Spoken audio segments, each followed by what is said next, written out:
Pernah nggak sih Anda melihat saldo tabungan terus merasa kayak, kok pelan-pelan nilai kekayaan saya ini tergerus ya oleh inflasi?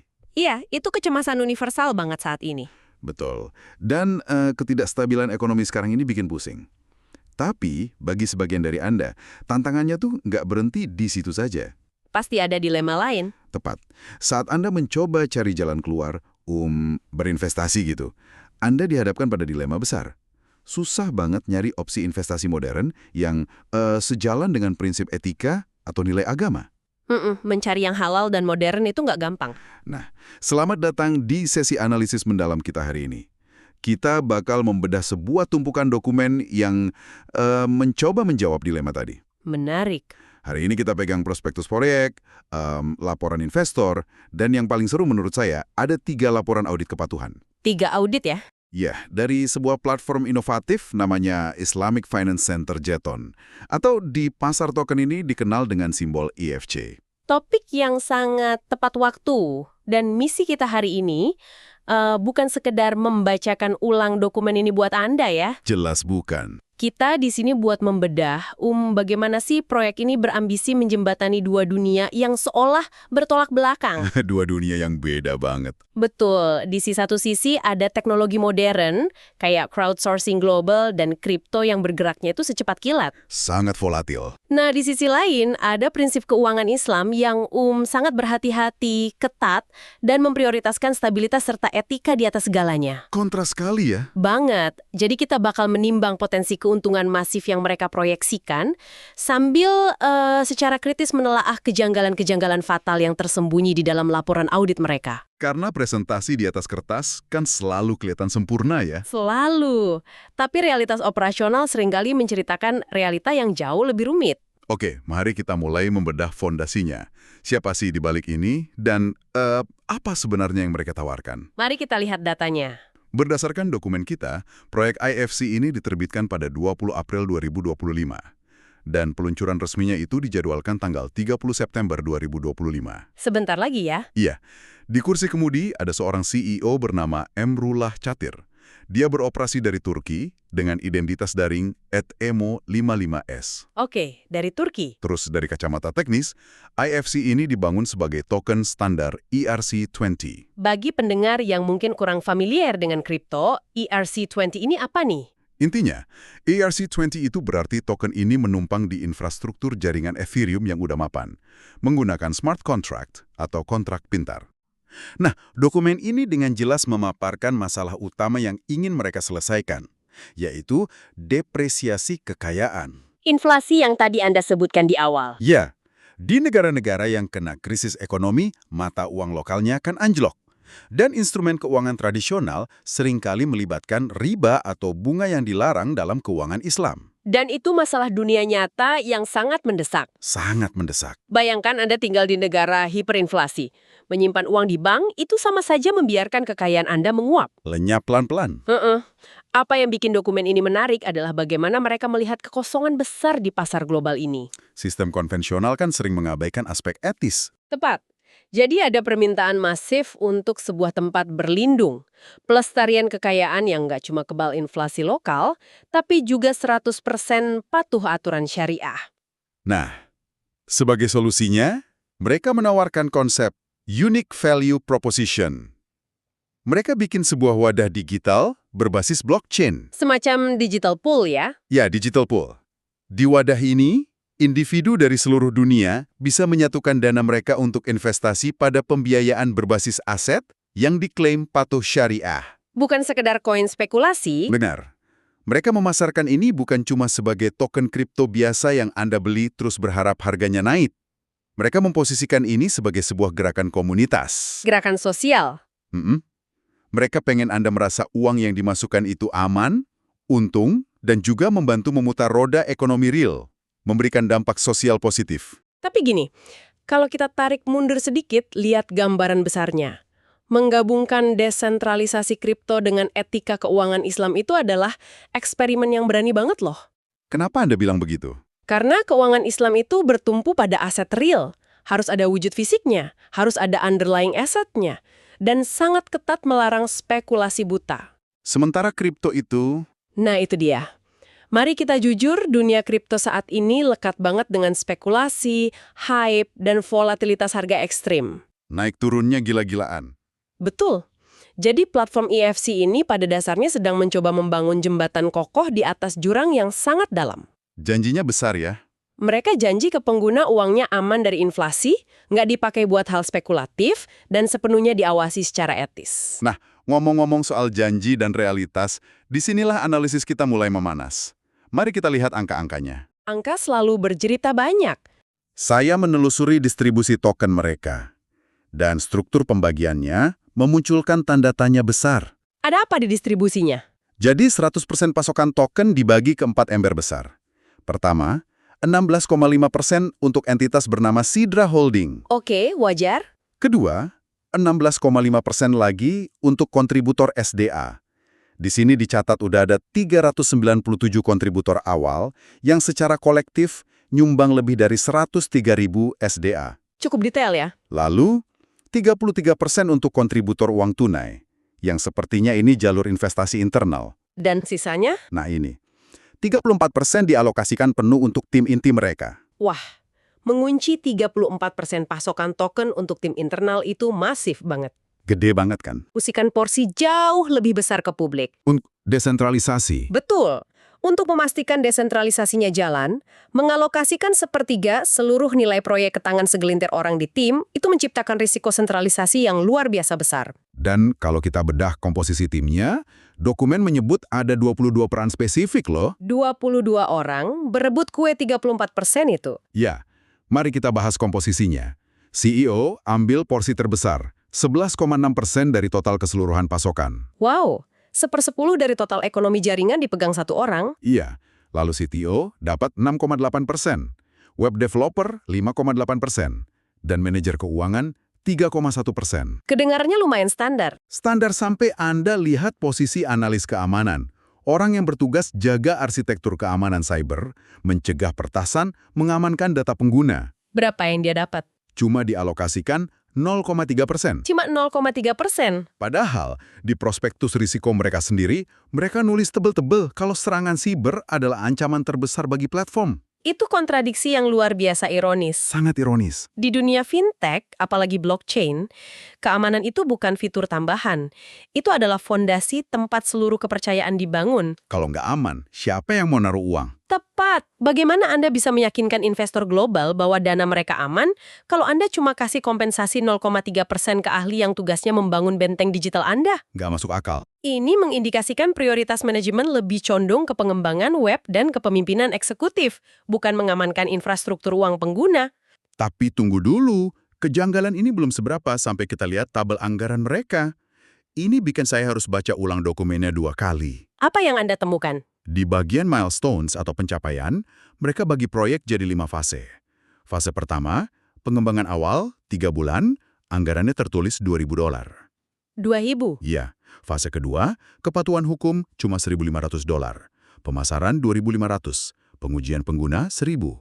Peluncuran 2.500. Sebentar. Kalau Anda jumlahkan, total anggaran untuk meluncurkan platform keuangan global lintas negara cuma $9.500. $9.500. Dan kontradiksi utamanya muncul pas kita sandingkan angka itu sama laporan investor di tumpukan dokumen kita. Benar sekali. Untuk pengembangan, biaya hukum, pemasaran, operasional sampai break even, kita melihat jurang nggak masuk akal antara $9.500 dan $2 juta. Kira-kira kenapa bisa gitu? Apakah mungkin yang 9.500 itu semacam anggaran bootstrap ya? Maksudnya kayak prototipe awal gitu. Iya, kayak anak kuliahan yang bikin versi kerangka situs di garasi sebelum presentasi ke pemodal Ventura. Itu satu-satunya penjelasan yang logis. Angka 9.000 itu kemungkinan besar perkiraan biaya untuk bangun minimum viable product. Prototipe kasarnya. Iya, mungkin cukup untuk sewa server dasar, bikin token teknisnya, dan sedikit iklan media sosial. Tapi untuk bangun institusi keuangan digital sungguhan? Yang butuh audit hukum internasional. Betul. Sistem keamanan tingkat bank, operasional 22 staf. $2 juta adalah modal nyata yang mereka butuhkan. Terus masalahnya di mana? Masalahnya, Menyajikan dua set angka yang sangat jomplang tanpa penjelasan di prospektus itu sangat menyesatkan buat investor pemula. Apalagi kalau investor pemula itu baca bagian potensi pasarnya. Laporan investor dengan bangga ngutip kalau pasar keuangan Islam global itu nilainya lebih dari 2 triliun dolar. Angka yang sangat menggiurkan. Sangat. Dan coba tebak proyeksi ROI atau imbal hasil yang mereka janjikan. 20 hingga 30% per tahun loh. Wah, Di dunia keuangan konvensional, ROI stabil sebesar itu hampir mustahil tanpa ambil resiko yang super tinggi. Tapi proyek ini dikasih skor peluang 78 dari 100 dan nilai dampak sosial 85. angka ROI 20-30% itu memang dirancang untuk menarik perhatian. Kalau kita lihat skor skalabilitas mereka yang juga tinggi, narasi yang dibangun adalah platform ini bakal meledak pesat. Ekspansi ke berbagai negara. Iya, merebut pangsa pasar dari institusi kuno. Mereka bahkan nyebut strategi keluar yang ambisius, kayak diakuisisi bank besar atau IPO. Semuanya dirangkai jadi cerita sukses yang persuasif banget. Terlalu sempurna. Jadi di atas kertas, mereka nawarin pelestarian kekayaan yang aman, etis, dan keuntungan 30%. Tapi bagi Anda yang rajin dengar sesi bedah dokumen kita, Anda tahu kita nggak pernah nelan janji manis mentah-mentah. Selalu kita uji. Kita harus uji dengan realitas operasional. Apa yang sebenarnya ditemukan pihak ketiga saat mereka memeriksa dapur proyek ini? Laporan audit kepatuhan. Ya, kita punya 3 laporan audit kepatuhan di sini. Mari kita mulai dengan standar tertinggi, audit EEOFI. Pakar, untuk pendengar kita, apa sih EEOFI ini dan apa temuan mereka? AAOFI itu adalah badan internasional yang menetapkan standar akuntansi dan tata kelola untuk institusi keuangan Islam secara global. Mereka ini kompas utamanya. Otoritas tertinggi lah ya. Betul. Dan dalam audit ini, auditor secara tegas kasih peringatan keras. Mereka menemukan pelanggaran serius pada standar syariah AAOFI nomor 3. Itu mengatur apa? Itu mengatur pembiayaan berbasis aset. Inti masalahnya adalah kurangnya kejelasan pada struktur aset dasar. Bisa dijelaskan lebih sederhana? Jadi platform ini kumpulin dana dan klaim menginvestasikannya ke aset fisik. Tapi mereka gagal mendokumentasikan secara transparan aset apa itu, di mana lokasinya, dan bagaimana kepemilikannya dinilai secara hukum. Astaga. Ini tuh ibarat Anda nitip uang ke orang buat beliin tanah, tapi orangnya nggak pernah mau ngasih tahu alamat tanahnya di mana. Apalagi nunjukin sertifikatnya. Iya, Anda cuma disuruh percaya aja. Cuma butuh iman buta gitu ya. Analogi yang sangat tepat. Dan itu membawa kita ke pelanggaran fatal kedua di audit yang sama. Pada standar syariah AAOIV nomor 2 tentang investasi ekuitas. Apa masalahnya di sini? Laporan menyoroti mekanisme proyek ini mengekspos dana pengguna pada volatilitas pasar mata uang kripto tanpa protokol pembagian resiko yang memadai. Oke, terus hubungannya dengan syariah. Dalam keuangan Islam, ada larangan keras yang disebut ghorar. Ghorar? Iya, ghorar adalah ketidakpastian atau ambiguitas yang berlebihan dalam suatu transaksi. Ghorar dilarang karena berpotensi ngerugiin satu pihak secara nggak adil dan mengubah investasi jadi sekedar perjudian. Judi terselubung. Kalau Anda investasi di aset yang nggak jelas dan nilainya bisa menguap semalaman karena fluktuasi kripto, itu jelas bentuk ghorar. Wow. Jadi mereka mencoba memecahkan masalah sistem keuangan konvensional, tapi malah terjebak dalam ghorar karena transparansinya buruk. Ironis sekali. Lalu, di mana dengan dokumen audit kedua, audit GSO? Saya lihat skor keseluruhan mereka di sini masih 77,00. Kedengarannya nggak terlalu buruk. Skor itu bisa nipu kalau kita nggak baca detailnya. Memangnya ada apa di detailnya? Audit GSO memang memuji inovasi teknologi mereka, tapi mereka menemukan pelanggaran regulasi yang sangat mengancam kelangsungan hidup proyek. Mengancam proyek secara keseluruhan. Iya, pelanggaran ini terkait hukum crowdsourcing internasional dan pedoman FATF.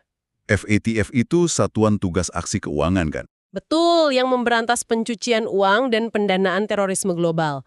Platform ini kan berencana ngumpulin dana publik secara anonim via dompet kripto lintas negara. Lintas batas negara. Nah, kalau mereka nggak nerapin protokol Know Your Customer atau KYC dan anti pencucian uang tingkat tinggi, mereka berisiko beroperasi secara ilegal. Beroperasi secara ilegal. Menggabungkan teknologi tanpa batas dengan regulasi negara yang kaku itu mimpi buruk kepatuhan kalau nggak diurus serius. Dan ini mengingatkan saya sama anggaran $9.500 yang kita ketawain tadi. Nah, itu nyambung. Mereka cuma ngalokasiin $1.500 untuk kepatuhan hukum selama 3 bulan. Mana bisa Anda nyewa firma hukum internasional buat beresin urusan FATF dan KYC global pakai uang segitu? Mustahil. Itu kayak coba mademin kebakaran hutan pakai segelas air. Oke, mari kita pindah ke audit ketiga, audit SMEIC. Di sini saya lihat ada 3 temuan kritis berturut-turut loh. Pakar, tolong bedah ini. Tentu.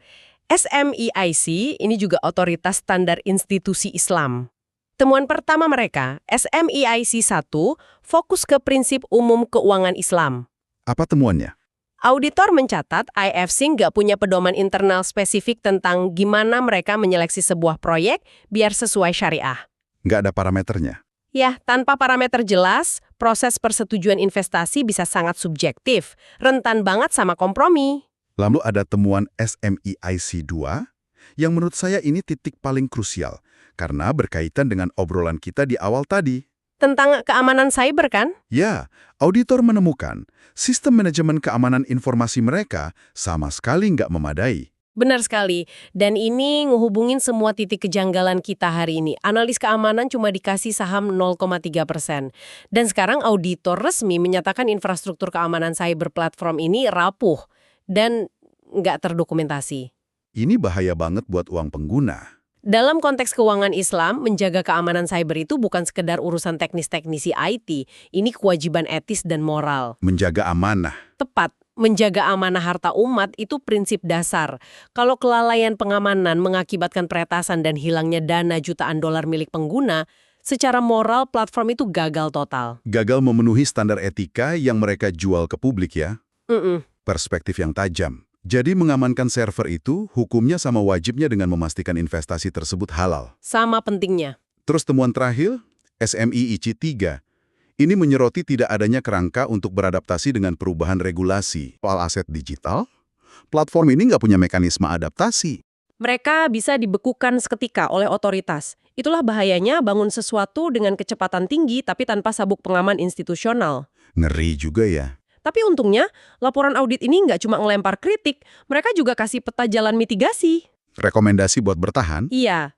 Auditor merekomendasikan 3 hal mutlak. Pertama, mereka harus segera bentuk Dewan Pengawas Syariah yang sepenuhnya independen, bukan anggota tim yang dibayar pakai token ya, untuk ninjau setiap transaksi. Harus pihak luar yang objektif. Kedua, mereka wajib jalani audit berkala dari pihak ketiga. Dan ketiga, mereka harus merombak ulang dan nyuntik dana besar-besaran ke infrastruktur keamanan siber. Berarti, skalabilitas proyek ini ujung-ujungnya nggak ditentuin seberapa canggih blockchain mereka. Bukan. Tapi dari apakah mereka mau nelan pil pahit dan eksekusi rekomendasi auditor tadi. Tergantung niat baik manajemennya. Namun, di tengah semua analisis teknis ini, ada satu bagian di akhir prospektus yang bagi saya tuh realitas paling dingin dari semua dokumen ini. Oh, bagian penafian? Ya, bagian penafian atau disclaimer. Bagian ini emang jangkar yang narik proyek ini kembali ke bumi. Penting banget bagi Anda untuk mendengarkan bahasa hukum yang mereka pakai di sini. Silakan dibacakan. Meski di halaman depan mereka janji soal pelestarian kekayaan dan ROI 30%,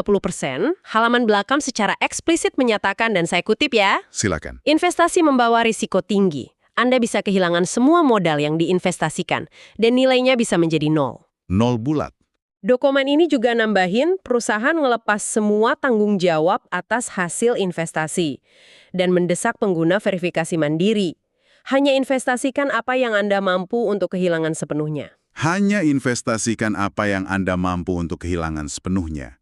Kalau Anda dengerin kalimat itu baik-baik, itu adalah antitesis dari narasi awal mereka. Bertolak belakang dengan melindungi kekayaan. Ya, melindungi kekayaan dari depresiasi kok bisa jadi 0. Itulah kenapa di era modern ini, frase do your own research atau lakukan riset Anda sendiri itu bukan sekedar slogan. Itu instrumen pertahanan hidup. Betul, Anda nggak bisa nyerahin kendali finansial cuma berdasarkan label patuh etika atau logonya bagus, tanpa meriksa siapa di baliknya, gimana keamanan sistemnya, dan apa kata auditor independen. Sangat krusial. Jadi, apa sih arti dari semua bedah dokumen kita hari ini bagi Anda? Kita udah lihat gimana IFC coba lakuin hal yang ambisius banget, Meramu pasar 2 triliun dolar, teknologi lintas batas, dan hukum etika kuno jadi satu. Ambisius dan penuh tantangan. Tapi inovasi selalu ninggalin jejak kejanggalan. Lewat sesi ini, kita melatih insting analitis kita. Saat Anda lihat janji imbal hasil 30%, otomatis Anda harus cari laporan auditnya. Lihat komposisi tim yang ngamanin dana Anda, dan cek legalitasnya. Jangan langsung percaya. Terima kasih telah menemani kami mengurai kerumitan ini. Semoga wawasan ini menajamkan intuisi Anda di lautan peluang investasi digital. Tetap kritis baca prospektus apapun. Sampai jumpa di penjelajahan pengetahuan berikutnya. Sebagai penutup, buat Anda pikirkan, sistem keuangan Islam pada akarnya dirancang ribuan tahun lalu untuk ngeliminasi gorar ketidakpastian spekulatif yang merugikan. Pertanyaannya, mungkinkah platform yang DNA-nya dibangun di atas kripto, pasar paling volatil dan syarat spekulasi saat ini, bisa dijinakan sempurna untuk melayani prinsip kepastian tersebut? Ataukah air dan minyak dari dua dunia ini memang ditakdirkan gak akan pernah benar-benar menyatu?